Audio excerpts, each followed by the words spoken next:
तर ज्यांनी महाराष्ट्राचं सरकार पाडलं अशा एकनाथ शिंदे यांचा सत्कार पवारांनी केलेला आहे, त्यामुळे ठाकरे गटात बघा एक गोष्ट, पवारसाहेबांची उंची, पवारसाहेबांचं देशाच्या राजकारणातलं स्थान, त्यांच्या विचारांची उंची ही अतुलनीय आहे, अनपॅरलल आहे. शरद पवार एक अशी राजकारणी आहेत या देशामध्ये ज्यांच्यामध्ये सूड, असूया, द्वेष हे कधी निर्माणच होत नाही. आम्हालाही राग येतो, आम्हालाही कधी कधी वाटतं की हे का करतात, पण ते का करतात हा त्यांच्या मनाचा मोठेपणा आहे. म्हणजे अनेक उदाहरणं महाराष्ट्राच्या राजकारणात मी जैन जिथे म्हणजे वाटतच नव्हतं की पवारसाहेब तिथे जातील, पवारसाहेब जातात. म्हणजे ज्या माणसाने पवारसाहेबांच्या राजकारणाचा अडचणीत आणण्याचा प्रयत्न केला, पक्ष पळवला, निशाणी पळवली, सगळं केलं, पण त्याच्याबरोबर स्टेज शेत करताना असं कधी त्यांच्यात असूया आणि सूड दिसत नाही. किंबहुना ते बोलतच नाहीत कधी असं. आमच्याशी सुद्धा चर्चांना त्यांच्याच तोंडातनं कधी राग, द्वेष, सूड, असूया हा हे हे हे हे म्हणजे हे खरं तर शिकण्यासारखं आहे महाराष्ट्रातल्या राजकारण्यांनी. हे जे खोट्या पोलीस केसेस टाक, खोटे गुन्हे टाक, त्यांचं राजकीय आयुष्य बर्बाद करण्यासाठी कामं करा, त्यांचे निधी बंद करून टाका, त्यांच्या मतदारसंघात भलत्यालाच निधी द्या, हे जे मागचे 5-10 वर्ष सुरू झालं आहे ना, ते पवारसाहेबांना असं स्पर्शही करत नाही. त्यामुळे पवारसाहेब कुठल्या व्यासपीठावर जातात ह्याचा विचारही कधी कोणी करू नये. ते राजकारण कप्पे करतात, त्यांचा राजकीय कप्पा वेगळा आहे आणि सामाजिक कप्पा वेगळा आहे. मला आठवतं मी जेव्हा बाबासाहेब पुरंदरेंना विरोध केला तेव्हा आमच्या अख्ख्या पक्षातल्या मोठ्या मोठ्या नेत्यांनी मला दम दिला, माफी माग, ते परत घे. मी पवारसाहेबांना फोन केला, सर मी काय करू, मी चुकलो का? पवारसाहेबांनी सांगितलं, म्हणाले हे काय राजकारण नाही ना, तुझा त्याच्यात अभ्यास आहे आणि तुझ्या अभ्यासातनं तुला जे योग्य वाटतं ती तू भूमिका घेतली आहेस, त्याच्यात कुठेही तुझं चुकलेलं नाही. ज्यांना कुणाला हे बोलायचं असेल त्यांना बोलू दे, त्यांना सांगा तुम्ही विचाराने विरोध करा, माझ्या विरोधाला तुम्ही विचाराने विरोध करा. हे पवारसाहेब आहेत. तेव्हा पवारसाहेब हे रसायन समजून घेण्यासारखं आहे आणि प्रामाणिकपणाने सांगतो, शब्द जपून वापरा. हे विश्वासघातकी बितकी आम्ही ऐकून घेतो, आता हा काय शब्द आहे काय? असं काय मोठं केलं त्यांनी? पण जेव्हा लढायची वेळ येईल तुमच्या जेवढ्या जास्त ॲग्रेसिव्हली पवारसाहेब अंगावर जातात. अहो त्याचं उदाहरण आहे ना, बाळासाहेब ठाकरे आणि पवारसाहेब दोघंही मैदानात असताना लढायचे, कुस्तीसारखे लढायचे, कोणाला चितपट कोण कधी मारतो. पण वैयक्तिक आयुष्यात त्यांच्यासारखी मैत्री महाराष्ट्राने बघितली नाही. अख्खं येऊर आहे ना, येऊरचे बंगले हे फक्त बाळासाहेब ठाकरेंमुळे पवारसाहेबांनी वाचवलेले. कधीतरी इतिहास सांगेल, मग लोकांना समजेल की कशी मैत्री असते राजकारणातली. राजकारण म्हणजे फक्त सूड, द्वेष, संपून टाका, कापून टाका. पण हे मी जे बोलतोय हे महाराष्ट्रातल्या राजकारण्यांनी लक्षात घ्यावं. आमच्यावर ज्या खोट्या केसेस पडल्या आहेत ना, आमचे जे निधी बंद केलेत ना, त्याचा विचार करा. शरद पवार जेव्हा असं वागतात तेव्हा ते का वागतात, कशाला वागतात, विचार करा. बाकी काही नाही. एवढं काही मोठं नव्हतं हे, फारच म्हणजे मी काही बोलत नाही. आपण नाही का भेटतो कोणाला जाऊन? आता एकनाथ शिंदे मला अपॉइंटमेंट देत नाही ती गोष्ट वेगळी. अजितदादा मला केबिनमध्येच घेणार नाहीत. मी अनेक पत्र पाठवून झाले. एकनाथ शिंदे मला दररोज सांगतात, परवा तो त्यांचा परवा 2.5 वर्ष 3 वर्ष झाले उगवलाच नाही. ठीक आहे ना, चलताय राजकारणात, असेल त्यांच्या मनात काहीतरी आड, मला काय त्याच्यात वाईट वाटत नाही.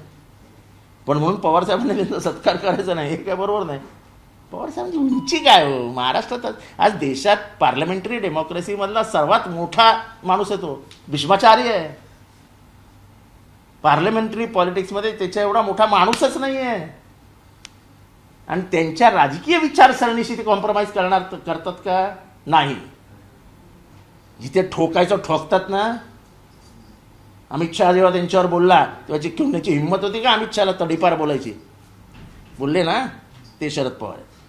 जिथे वार करायचं करतात, दररोज वारच करायला तरवार घेऊन फिरलं पाहिजे असं काय नसतं. मात्र उद्धव ठाकरे कधीच काय बोलले नाही. मात्र विनायक राऊत असं म्हणतात की जाऊ द्या, विनायक राऊतला सांगा राजन साळवीला सांभाळ यार, बाकी सोडून दे. जाऊ दे म्हणले सांगा राजन साळवीला सांभाळ. चला बोला, पुढे बोला. काही प्रकाशात आले, अजून काही येणार आहेत. संजय दिना पाटील हे काल दिल्लीमध्ये पवारांच्या त्या सत्कारात. संजय दिना पाटील हा ओरिजिनल आमचाच माणूस आहे, खानदानी आमचा आहे, त्याच्यात काय मोठं आहे, खानदानी आमचा आहे. त्याच्या आईच्या हातचे मावरं मच्छी पवारसाहेबांनी किती वेळा खाल्ली असेल. त्याचे वडील दिनामामा शेठ, ठीक आहे गेला शिवसेनेत, ठीक आहे ना, चलत आहे. पण पवारसाहेबांनी त्याच्यावर कधी राग नाही ठेवला. आजही सकाळीवर बंगल्यावर येऊन साहेबांना भेटतो. पवारसाहेब कधी इकडे मोठे डोळे पकडून बघत नाहीत. अजूनही बैठकांमध्ये बसतो तो साहेबांबरोबर. अहो त्यालाच राजकारण म्हणतात हो. हे सूड द्वेष हे राजकारण, हे बदललेलं हे महाराष्ट्र आणि देशाचं राजकारण आहे. याला राजकारण म्हणतच नाहीत. कोणाच्या तरी मागे लागायचं, कोणाला तरी मागणं जाऊन चावायचं, कोणाला तरी कशा तरी खड्ड्यात ढकलायचं, याला राजकारण म्हणतच नाहीत.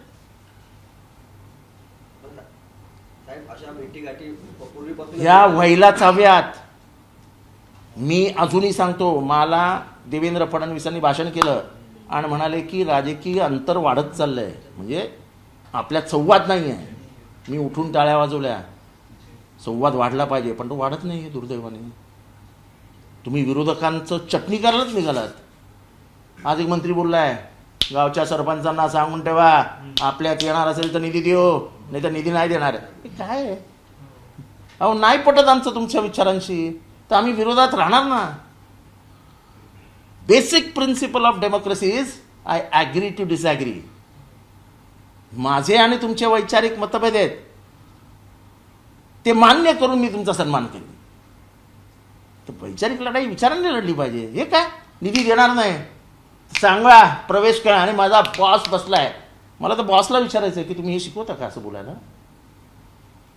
म्हणजे तुमच्याकडे महाराष्ट्र उद्याचा पंतप्रधान म्हणून देवेंद्रजींकडे बघतो. उद्या काय होईल माहीत नाही, मला माहीत नाही काय होईल. पण सगळेजण म्हणत असतात, ब्युरोक्रेसी म्हणतात इथे की ते पंतप्रधान होऊ शकतात. पण हे असे तुमचे बोलायला लागले तर कसं व्हायचं. आणि सरळ सांगतात बॉस फिट बैठा आहे आपला. अरे नका देऊ बाबा, तुमचा निधी आहे. कारण का महाराष्ट्र जनता तुम्हाला देते, सरकारला देत नाही. महसूल तुम्हाला मिळतो, तो तुमच्या खिशात जातो आणि मग खिशातचं तुम्ही काढून वाटता. तो महाराष्ट्राचा थोडी आहे, सत्ताधारी पक्षाचा आहे. मग आमदारांना पण सांगून टाकायचा की येत जाऊ नका विधानसभेत, काय ऐकणार नाही तुमचं. चालू आहे हेच आहे ना, हेच रिपेअर करा. आणि हे रिपेअर करणारा एकमेव माणूस शरद पवार. उदय सामंत कोणाचा माणूस आणला कोणी राजकारणात त्यांना, कोणाचा माणूस. जाऊ द्या कशाला आम्हाला मग काढायला लावताय सगळं. महादेव मुंडे प्रकरणाची आता चौकशी होणार आहे SIT महादेव मुंडेचे प्रकरण होतं. आपण देखील विधानसभेत देखील मागणी केली होती. आपणच मुद्दा सगळ्यात जास्त उपस्थित. काही होणार नाही हो. मी तुम्हाला सांगतो, काल एक गुन्हा दाखल झाला बीडमध्ये, निवडणुकीचा गुन्हा.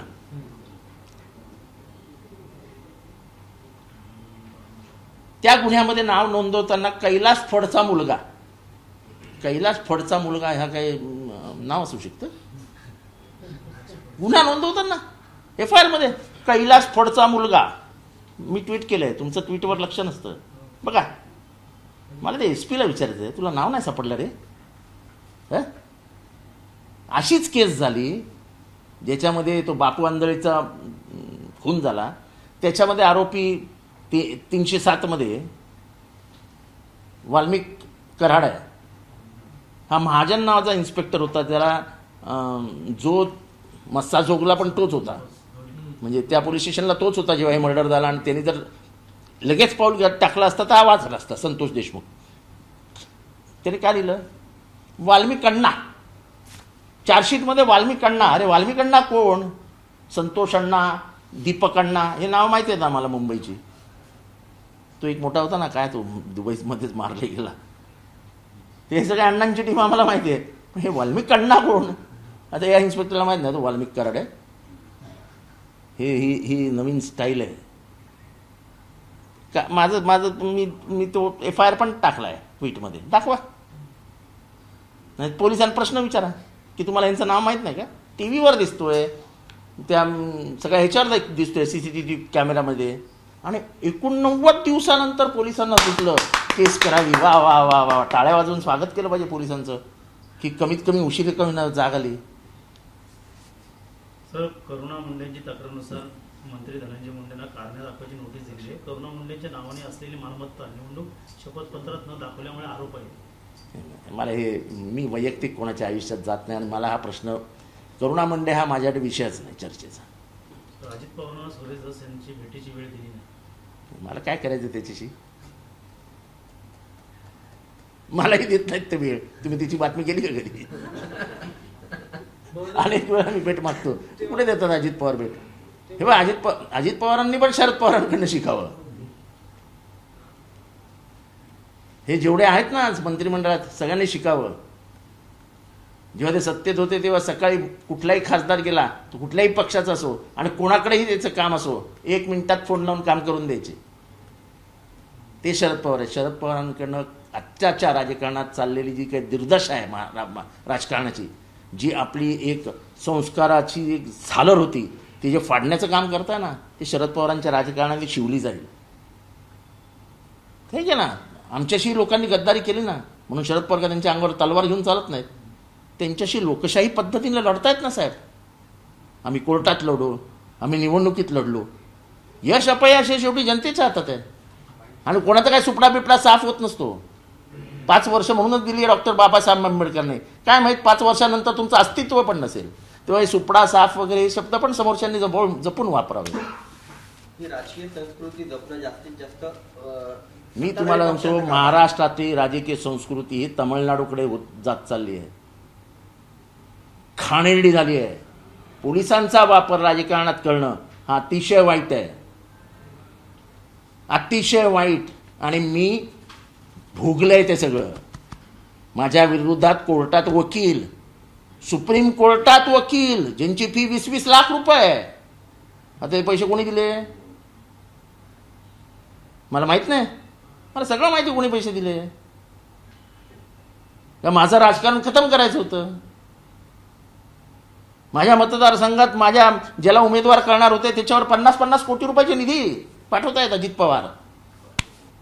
काय झालं? लाख मतांनी हरला.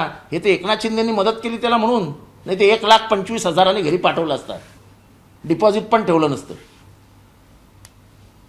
मला सगळीकडनं घेण्याचा प्रयत्न करतात. काय फरक पडतो? राजकारणात लढायचं असतं, पण सूड आणि द्वेष नाही. तुम्ही ट्विट केलं दुहेरी मापदंड कशातच योग्य नाही. तुम करे सो रासलीला, हम करे सो करेक्ट. हां, मी केलंय ना, ट्विट केलंय. मला वाटतं तुम्ही हुशार आहात समजावून. तुम्हाला समजलं असेल, नसेल समजलं तर सॉरी.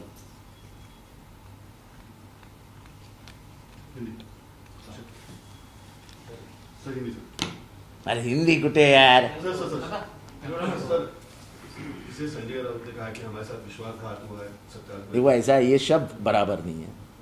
शरद पवार जी की ऊंची उनका स्वभाव, क्योंकि उनके दिल में कभी भी द्वेष, असूया, खुन्नस खत्म करने की ये भाषा उनको सूझती नहीं है.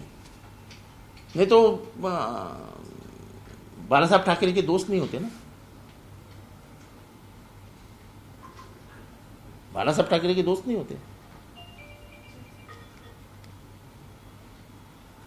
लेकिन ये महाराष्ट्र की राजनीति में जो चल रहा है, सूड की भाषा, द्वेष खत्म करने की प्लानिंग, खूब झूठे केसेस करने का प्लानिंग, ये शरद पवार जी कभी नहीं करते, कभी भी नहीं करते.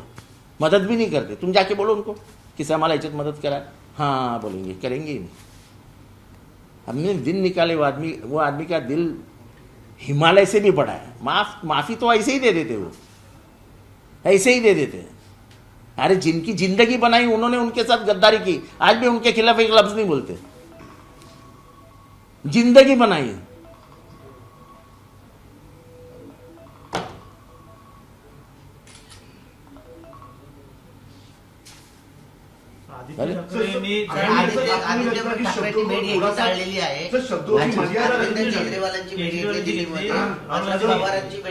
पवारांची भेट काय? पवार दिल्लीत पण राहतात आणि मुंबईत पण राहतात. तो स्वतःच्या कामासाठी गेला असेल. तुम्ही कशाला आगी लावताय?